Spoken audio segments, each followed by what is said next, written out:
ओम शांति। 18/4/26 की मुरली है। बाबा कहते हैं, मीठे बच्चे, तुम बाप द्वारा सम्मुख पढ़ रहे हो। तुम्हें सतयुगी बादशाही का लायक बनने के लिए पावन जरूर बनना है। बादशाही का लायक बनने के लिए हमें पावन बनना है। प्रश्न है, बाप के किस ऑक्यूपेशन को तुम बच्चे ही जानते हो? उत्तर में, तुम जानते हो कि हमारा बाप भी है, टीचर और सतगुरु भी है। बाप कल के संगम पर आते हैं पुरानी दुनिया को नया बनाने। तो ये हम बाप का ऑक्यूपेशन को जाने ना, कि बाप टीचर सतगुरु से हमको पढ़ा रहे हैं, पालना दे रहे हैं, साथ ले जाएंगे।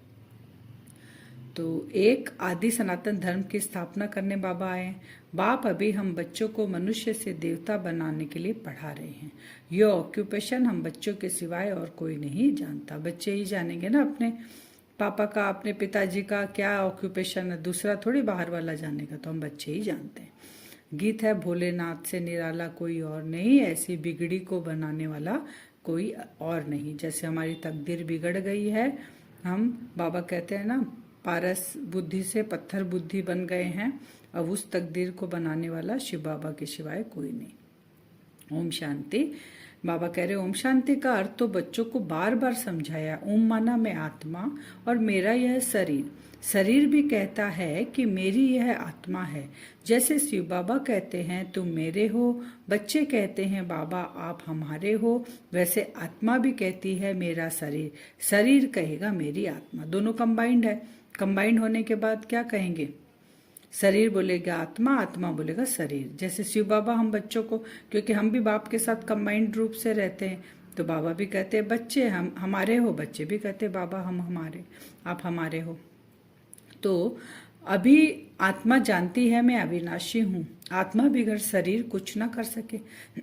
आत्मा अविनाशी है, ये केवल संगम पर ही हमें पता चलता है ना। तो शरीर तो है, कहते हैं मेरी आत्मा को तकलीफ नहीं देना।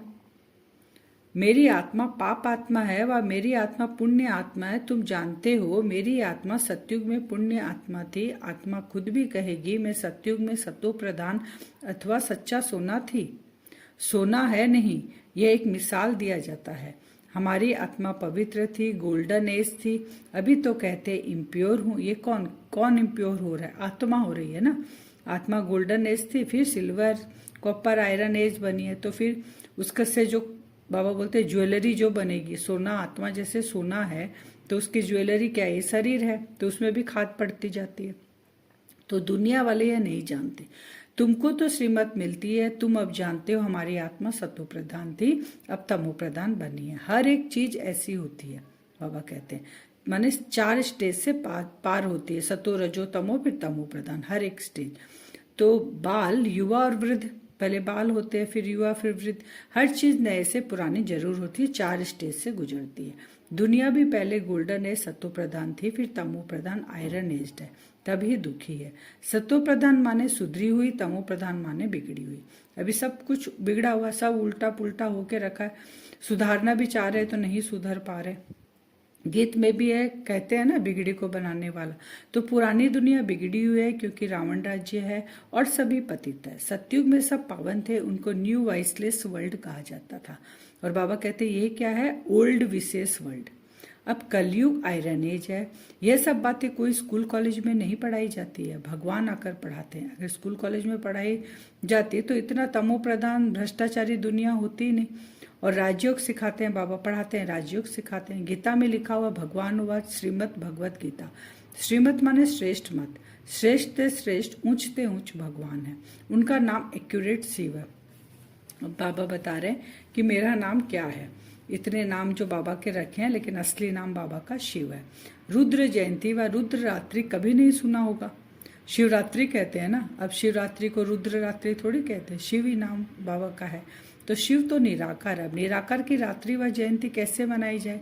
श्री कृष्ण की जयंती तो ठीक है, फलाने का बच्चा है, उनकी तिथि तारीख दिखाते हैं। श्री कृष्ण की, राम की, सबकी पता है ना, क्योंकि देह दिखता है तो कि हाँ इस दिन बच्चा जन्म हुआ। लेकिन शिव तो निराकार है, तो उनकी क्यों मनाते हैं जयंती?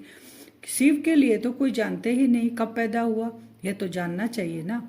अब तुम समझ अब तुमको समझ मिली है कि श्री कृष्ण ने सत्युग आदि में कैसे जन्म लिया। तुम कहेंगे उनको तो 5000 वर्ष हुए। वह भी कहते हैं क्राइस्ट से 3000 वर्ष पहले भारत पैराडाइज था। ये कहते भी हैं कि पैराडाइज था, लेकिन फिर बोल देते हैं लाखों वर्ष का, 84 लाख योनियां, सब गड़बड़ कर देते हैं। तो इस्लामी के आगे कौन था? चंद्रवंशी, उनके आगे सूर्यवंशी। ऐसे ही था, ये रिपीट हो गया, फिर नीचे एंड तक हम आ गए, फिर वापस वैसे ही रिपीट होगा। तो शास्त्रों में सतयुग को लाखों वर्ष दे दिए। गीता है मुख्य, गीता से ही देव देवता धर्म स्थापन हुआ।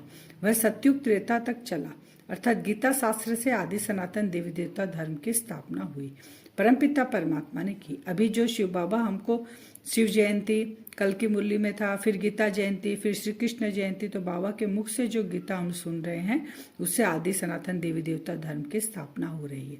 फिर तो आधा कल्प न कोई शास्त्र हुआ न कोई धर्म स्थापक होगा। सतयुग त्रेता में बाप ने आकर ब्राह्मणों को देवता क्षत्रिय बनाया। गोया बाप 3 धर्म स्थापन करते हैं। यह है लीप धर्म। अभी का जो धर्म है ब्राह्मण धर्म हमारा, एक ये धर्म है, फिर देवता और क्षत्रिय, 3 धर्म बाबा स्थापन करते हैं। इनकी आयु थोड़ी रहती है, अभी संगम युग का थोड़ी आयु है।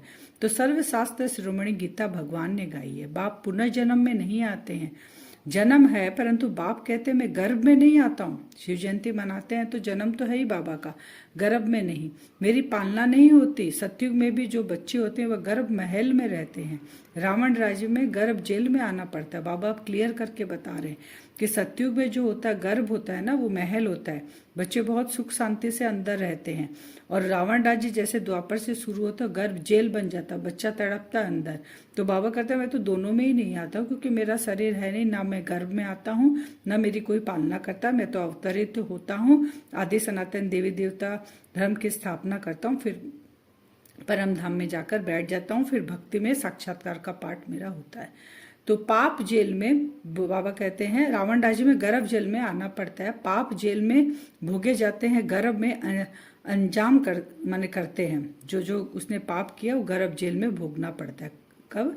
रावण राज्य में। हम पाप, फिर बोलते हैं, वो बच्चा बोलता है हम पाप नहीं करेंगे, परंतु यही पाप आत्माओं की दुनिया। गर्भ में बच्चा रहेगा, तड़पता है, तो बोलता हम पाप नहीं करेंगे, लेकिन बाहर निकलने के बाद फिर वही पाप करने लग जाता है।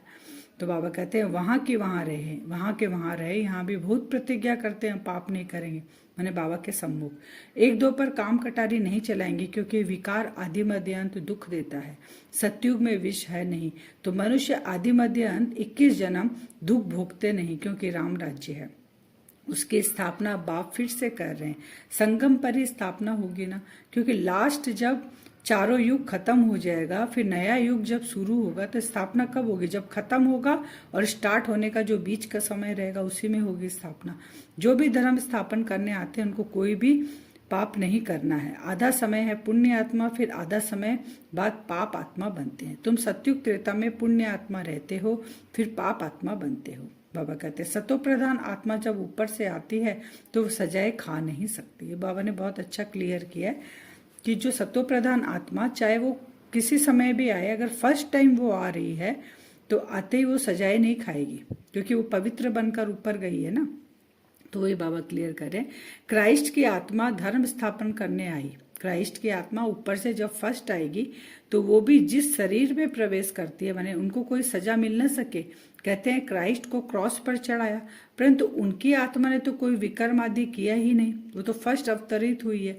वह जिसके शरीर में प्रवेश करती है, क्राइस्ट की आत्मा जिसके शरीर में प्रवेश करती है, उनको दुख होता है, क्योंकि आत्मा को दुख नहीं होता है, शरीर को दुख होता है।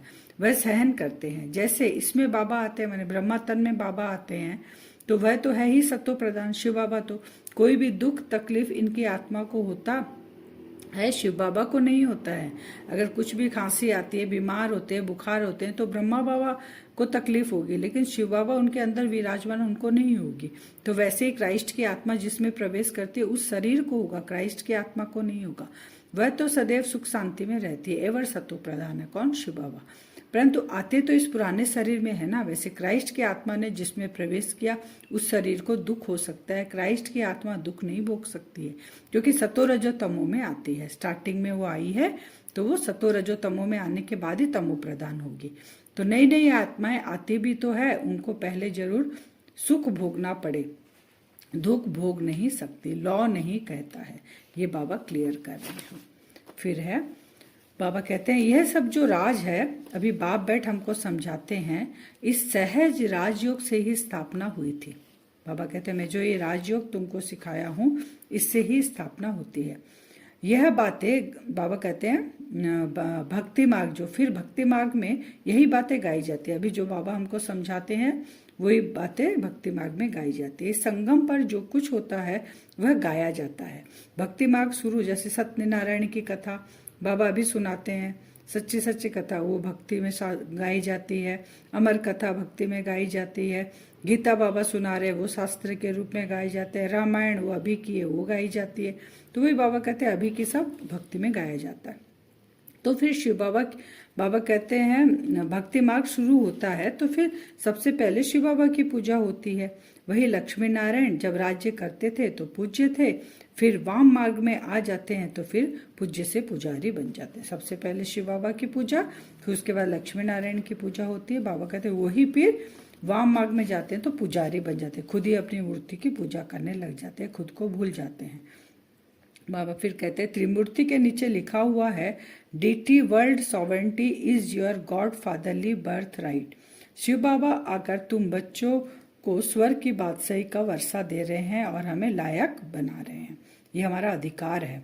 तो अभी जो शिव बाबा बच्चे सोचते हैं ना बाबा मधुबन में आते हैं, हम भी सोचते हैं बाबा मधुबन में आए हैं, ब्रह्मा तन में बैठे हैं, सब सृष्टि के आदि मध्य अंत का नॉलेज सुनाते होंगे और वही मुरली लिखत द्वारा फिर हमारे पास आएगी।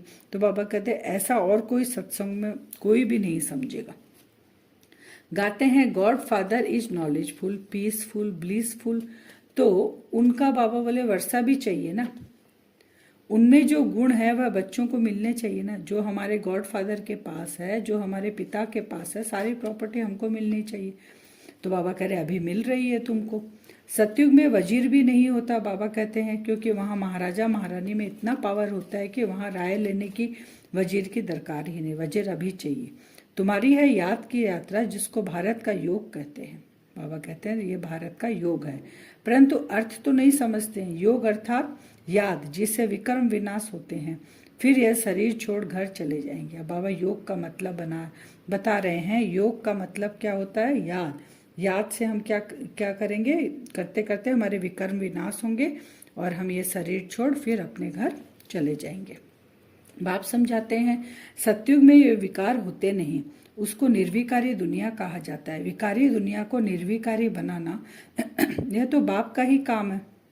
उनको ही सर्वशक्तिमान ज्ञान का सागर पतित पावन कहा जाता है।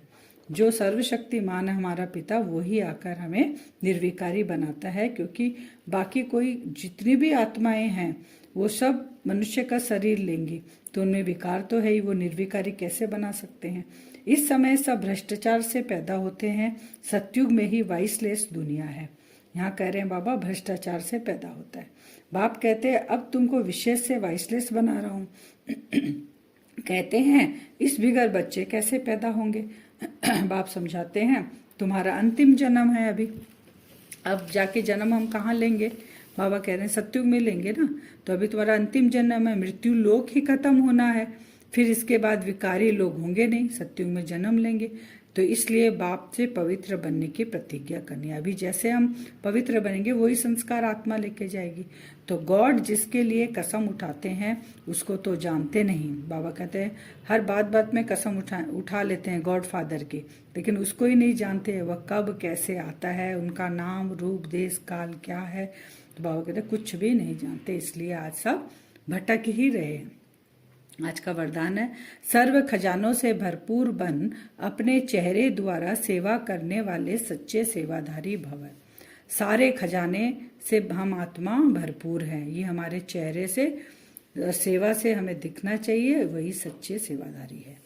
जो बच्चे सर्व खजानों से सदा संपन्न व भरपूर रहते हैं, उनके नयनों व मस्तक द्वारा ईश्वरीय नशा दिखाई देता है, उनका चेहरा ही सेवा करता है। जिसके पास जास्ती अथवा कम जमा होता है तो वह भी उनके चेहरे से दिखाई देता है। जैसे कोई उच्च कुल का होता है तो उनके चेहरे से वह झलक और फलक दिखाई देती है, ऐसे आपकी सूरत हर संकल्प हर कर्म को स्पष्ट करे, तब कहेंगे सच्चे सेवाधारी। स्लोगन है समय और संकल्प के खजाने की बचत कर जमा का खाता बढ़ाओ। क्या बचत करना है तब जमा का खाता बढ़ेगा हमारा? समय और संकल्प। ये बहुत इंपॉर्टेंट है ये संगम युग पर। अव्यक्त सारे महान बनने के लिए मधुरता और नम्रता का गुण धारण करो। जब एक दो को मीठा खिलाते हो उसमें मुख थोड़े समय के लिए मीठा होता है, लेकिन स्वयं ही मीठा बन जाओ, मुख में सदा ही मधुर बोल रहे। जैसे मीठा खाने और खिलाने से खुश होते हो, ऐसे मधुर बोल स्वयं को भी खुश करते हैं, दूसरे को भी खुश कर देते। तो कैसा रहना हमें? मधुर बोल रहना। जैसे मीठा स्थूल में खाते हैं वैसे मिठास हमारे बोल में होना चाहिए। अब योग करेंगे वरदान से। अपने आप को देखें भ्रकुटी सिंहासन पर। मैं आत्मा बैठी हूं। हम संगम युगी ब्राह्मण आत्मा है।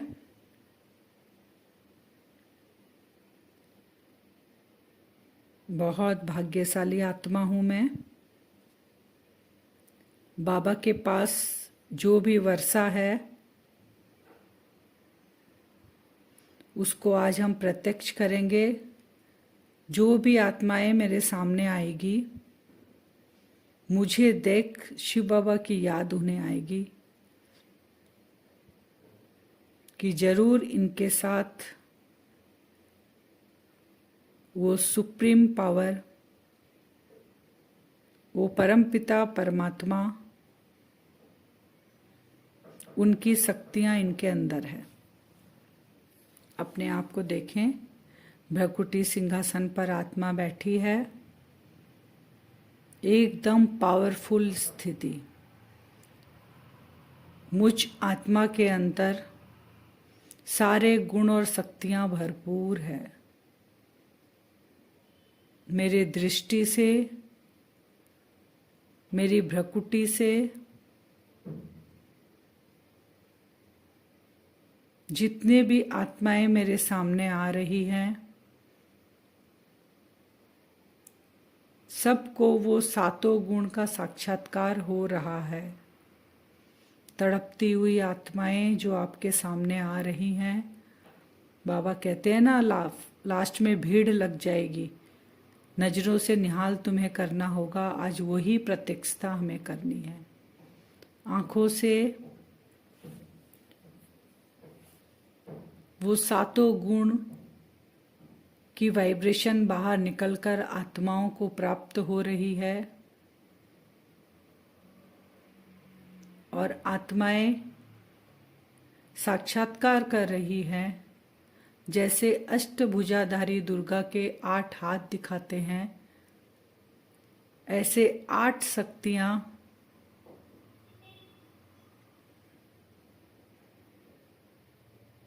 मेरे चारों ओर घूमती हुई उन आत्माओं को साक्षात्कार हो रहा है।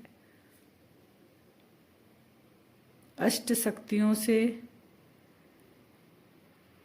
धारण करने वाली मैं आत्मा, सातों गुणों से भरपूर ये साक्षात्कार आत्माएं कर रही हैं। अष्ट शक्तियां उनको अष्टभुजा के रूप में दिखाई दे रही हैं।